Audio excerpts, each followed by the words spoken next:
Hello दोस्तों, good morning और happy new year आप सभी को। और welcome to my YouTube channel. मैं आलोक एक बार स्वागत करता हूं आपका अपने इस यूट्यूब चैनल पे। तो आज की यह वीडियो मैं आपको बताऊंगा अपनी स्टडी स्ट्रेटजी को, जिसमें कि मैंने अपनी तैयारी कहां से की, कैसे की और मुझे क्या क्या स्ट्रगल का सामना करना पड़ा था। तो शुरू करते हैं ईयर 2015 से, क्योंकि 2015 में मेरा इंटर कंप्लीट हो चुका था और मैं 18 ईयर भी कंप्लीट कर चुका था और एलिजिबल हो चुका था फॉर्म भरने के लिए उत्तर प्रदेश पुलिस की। लेकिन 2015 में मेरिट वाली भर्ती आई थी, जिसके नंबर अच्छे हैं वो भर्ती आराम से हो जा रहे थे और बस उनको रनिंग निकालना था। तो मैंने फॉर्म भरा, अप्लाई किया, लेकिन कुछ मिसअंडरस्टैंडिंग की वजह से मेरा फॉर्म रिजेक्ट हो गया था। तो वो भर्ती मैं नहीं देख पाया। तो भाई काफ़ी डिसअपॉइंटेड हुआ मुझे उस भर्ती को लेके कि मेरी एज हो चुकी, मेरे अच्छे खासे नंबर भी हैं और मेरे अच्छे खासे नंबर होने के बावजूद भी मैं भर्ती नहीं हो पा रहा। तो दोस्तों काफ़ी मुझे हर्ट हुआ उस समय। तो मैंने अपने नेक्स्ट वैकेंसी की प्रिपरेशन स्टार्ट कर दी कि अब नेक्स्ट वैकेंसी जब भी आएगी उसमें मुझे भर्ती होना है, चाहे जैसे। मैंने अपनी स्टडी स्टार्ट कर दी भर्ती के लिए और मैं देखते देखते 1 साल ऐसे निकल गया, लेकिन मेरी कुछ तैयारी नहीं हो पाई। तो भाई मुझे थोड़ा अच्छा नहीं लग रहा था, तो इसलिए मैं अपने पेरेंट्स से कहा कि मुझे इलाहाबाद जाना है और मेरे पेरेंट्स भी खुशी खुशी मुझे इलाहाबाद भेज दिए। अगर इलाहाबाद रहा तो वहाँ अच्छे से पढ़ लिख लूँगा और तैयारी भी मेरी अच्छी खासी होती रहेगी, क्योंकि वहाँ मेरे जानने में कई भैया थे जो मुझे गाइड कर रहे थे। लेकिन दोस्तों 2018 फरवरी में एक वैकेंसी आई थी 41,000। तो उसका जब मैंने पैटर्न और सिलेबस देखा तो बिल्कुल डिफरेंट था, जो कि मेरिट वाली भर्ती से बिल्कुल अलग। क्योंकि मेरिट वाली भर्ती में सिर्फ आपके मार्क्स देखे जा रहे थे और लेकिन 2018 की जो 41,000 वाली वैकेंसी थी उसमें मार्क्स न देख के आपका रिटन एग्ज़ाम हो रहा था। तो मुझे तो ये लगा कि चलिए ठीक है भाई, ये सबके लिए इक्वलिटी है। लेकिन ये भी था कि भाई निकलेगा कैसे, क्योंकि इससे पहले मैंने तैयारी कोई की नहीं थी और जो भी मेरी तैयारी चल रही थी बस ऊपर ऊपर से चल रही थी। तो मेरी कंपनी कुछ वहाँ अच्छी थी, तो लगभग मैं 6 महीने इलाहाबाद में रुक के तैयारी किया था और जिससे मेरा रीजनिंग और मैथ थोड़ा स्ट्रॉन्ग हो गया था। लेकिन हाँ, जीएस मेरा वीक था। तो जीएस के लिए मैं समझिए कि डेली मैगज़ीन और न्यूज़पेपर और करंट अफेयर्स पढ़ता था। तो जीएस स्ट्रॉन्ग करने के लिए दोस्तों आपको करंट अफेयर्स, मैगज़ीन और न्यूज़पेपर डेली पढ़ना होगा, क्योंकि इससे आपका जीएस डेली वाइज स्ट्रॉन्ग होगा। तो दोस्तों 2018 फरवरी की वैकेंसी तो आ गई, भर्ती आ गई, मैंने फॉर्म भी भर दिया। 2000 फरवरी में फॉर्म आया और उसका मई में एग्ज़ाम होना था। तो दोस्तों एग्ज़ाम जैसे जैसे नज़दीक आ रहा था, मैं तो बस सेल्फ़ स्टडी कर रहा था। सेल्फ़ स्टडी के अलावा मेरे पास ऑप्शन बहुत थे कि मैं कोचिंग ज्वाइन करूं और ऑनलाइन ऑफलाइन हर जगह से पढूं। लेकिन मैंने अपने ये सोचा था कि हाँ, मैं सेल्फ़ स्टडी से निकाल लूँगा। तो यही बस एक मेरी सबसे बड़ी मिस्टेक थी कि मैंने सेल्फ़ स्टडी ज़्यादा प्रेफर किया, ना कि कोचिंग। तो जैसे जैसे समय बीतता गया भाई, मैं अपनी प्रिपरेशन अच्छे से करता रहा, लेकिन एग्ज़ाम आया, एग्ज़ाम दिया। तो दोस्तों मैंने ये प्लान कर रखा था कि मुझे नेक्स्ट वैकेंसी में भर्ती होना है, चाहे जैसे। तो उसके लिए मैं स्टार्टिंग से ही प्रिपरेशन कर दिया था, बिल्कुल शुरू से। जो मैं पढ़ चुका था उसको भी अच्छे से पढ़ता था और रिवीजन मेरा ऑलरेडी स्टार्ट था रात में। मेरा पढ़ने का शेड्यूल ये था कि मैं मॉर्निंग में उठ के पढ़ता था, मतलब 6 बजे उठ जाता था गर्मी के टाइम में। 6 बजे से मैं 8 बजे तक पहला शिफ्ट मेरा था, फिर उसका 10 से 12-1 बज जाता था दूसरे शिफ्ट में। फिर शाम को रेस्ट, फिर रात में फिर स्टडी 2 घंटे। फिर जो उसके बाद जो टाइम बचता था रात के 9 बजे के बाद, तो उसमें मैं अपना रिवीज़न करता था। जो भी मैं दिन में पूरा पढ़ा उसको रिवाइज़ करता था, क्योंकि रिवीज़न इंपॉर्टेंट होता है दोस्तों, कि आपने जो भी पढ़ा है आप उसको भूल ना जाओ और रिकवर रहता है। मैंने अपने सभी सब्जेक्ट को एक सेपरेट टाइम दे रखा था कि हिंदी को मुझे इतने घंटे देना है, जीएस को इतने घंटे देना है, मैथ और रीजनिंग को इतने इतने।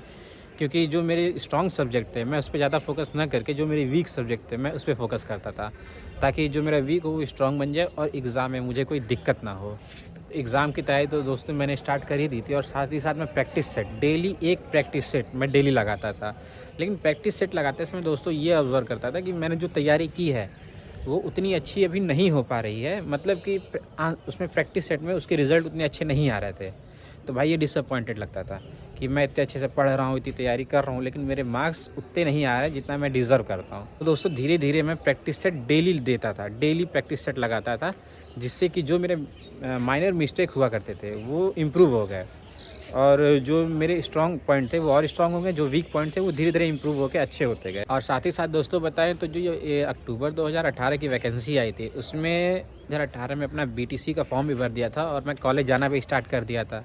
तो कॉलेज जाते समय प्रिपरेशन की टाइम ज़्यादा नहीं मिल पाता था, लेकिन फिर भी उस बीच मैं कहीं ना कहीं से टाइम निकाल लेता था अपना पढ़ने के लिए, तैयारी के लिए। लेकिन फिर भी उस हिसाब से तैयारी नहीं हो पाती थी जो मैं डिज़र्व कर रहा था।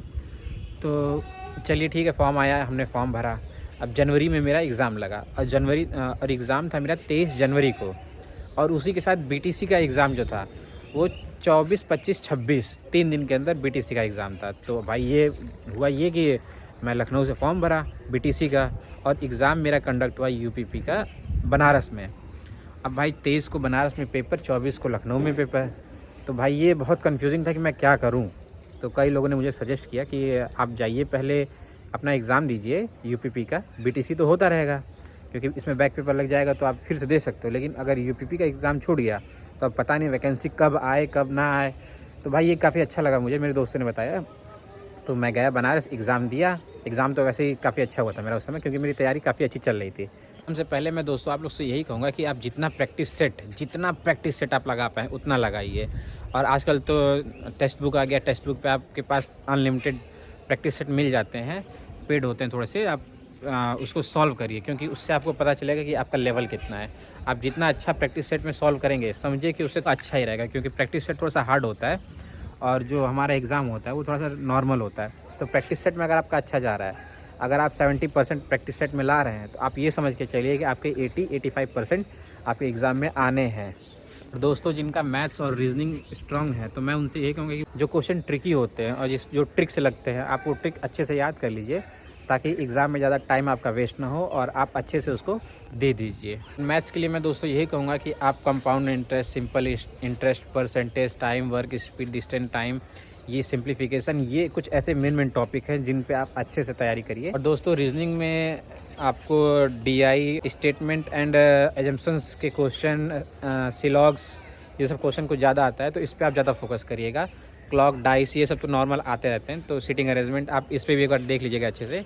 ये भी थोड़े से ट्रिकी हैं और अच्छे क्वेश्चन हैं, जो नंबर ऑफ़ क्वेश्चन इन सब पे ज़्यादा आते हैं। तो डीआई तो आप एक बार कर लीजिएगा, क्योंकि ये आई थिंक 2 क्वेश्चन आते हैं। और हिंदी की बात करूँ तो हिंदी आप लुसेंट से पढ़िएगा, और हिंदी में अपठित गद्यांश पद्यांश, मतलब अनसीन पैसेज, इसमें एक या 2 आते ही हैं, और 5 नंबर का एक रहता है, तो वो भी आप अच्छे से सॉल्व करिएगा। दोस्तों जो मेरा फेलियर था 2018 के फर्स्ट वैकेंसी का, जिसमें मैं फेल हुआ, उसमें ये था कि मैं कोई शेड्यूल फॉलो नहीं करता था। शेड्यूल इन द सेंस कि मैंने अपना कुछ टाइम टेबल नहीं बना रखा था कि मुझे इतने घंटे पढ़ने हैं, इतने देर तक पढ़ने हैं, या ये टॉपिक पढ़ना है।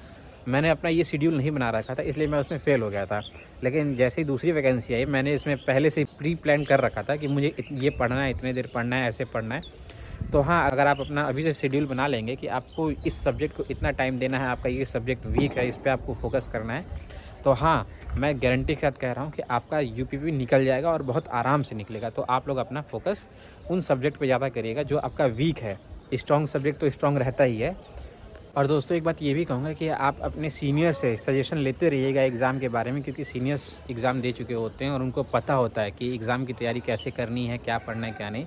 तो सीनियर आपको अच्छे से गाइड करते रहेंगे, और अपने दोस्तों से भी कुछ टॉपिक पे डिस्कशन करते रहिए, ताकि जो टॉपिक आपको नहीं आ रहा है उसके बारे में वो आपको अच्छे से बता सकें। अगर दोस्तों आप पढ़ते पढ़ते अगर अपना नोट्स भी बना रहे हैं उसके साथ, तो ये सबसे बेस्ट है, क्योंकि लास्ट में आप अपना अगर सिलेबस ख़त्म भी कर लेते हैं तो आपका नोट्स रहता है, और नोट्स से आप खुद सेल्फ़ रिवीजन कर सकते हैं, क्योंकि वो आपका ही लिखा होता है, आपको अच्छे समझ में आएगा। तो आप उसको सेल्फ़ रिवीजन करते रहिएगा, और नोट्स से अपने वो ज़्यादा, क्योंकि आप लिख के जितना पढ़ेंगे, जितना लिख के याद करेंगे, वो जल्दी याद होगा, और आपका लिखा हुआ आपको समझ भी आएगा। तो वो ज़्यादा अच्छा होता है कि आप नोट्स भी बनाते रहिएगा अपना साथ साथ। दोस्तों आज हैप्पी न्यू ईयर है, और आप अपना एक स्ट्रेटजी बना लीजिए न्यू ईयर का, कि न्यू ईयर में आपको अपना एक स्ट्रेटजी बना लेना है कि आपको कैसे पढ़ना है, कितना पढ़ना है, कहाँ से पढ़ना है, ताकि इस साल आपको वैकेंसी में एक सीट मिल ही जाए, ताकि आपको ज़्यादा स्ट्रगल ना करना पड़े। तो न्यू ईयर अपना रेजोल्यूशन बना लीजिए दोस्तों कि आपको इस साल भर्ती हो जाना है, तो अच्छे से पढ़िए, मन लगा के तैयारी चालू कर दीजिए। और मेरा जो नेक्स्ट वीडियो होगा वो होगा टॉपिक्स पे, सब्जेक्ट के टॉपिक्स पे। कमेंट्स करते रहिएगा, अगर अच्छा लगा तो मेरा जो नेक्स्ट वीडियो होगा वो होगा टॉपिक्स पे, कि किस सब्जेक्ट में किस टॉपिक पे कितना फोकस करना है और कौन सा टॉपिक मोस्ट इम्पॉर्टेंट है। तो मिलते हैं दोस्तों अगली वीडियो में, तब तक के लिए बाय बाय। और वीडियो अच्छी लगी हो तो लाइक कर दीजिएगा, चैनल को सब्सक्राइब कर दीजिएगा। तब तक के लिए बाय, जय हिंद।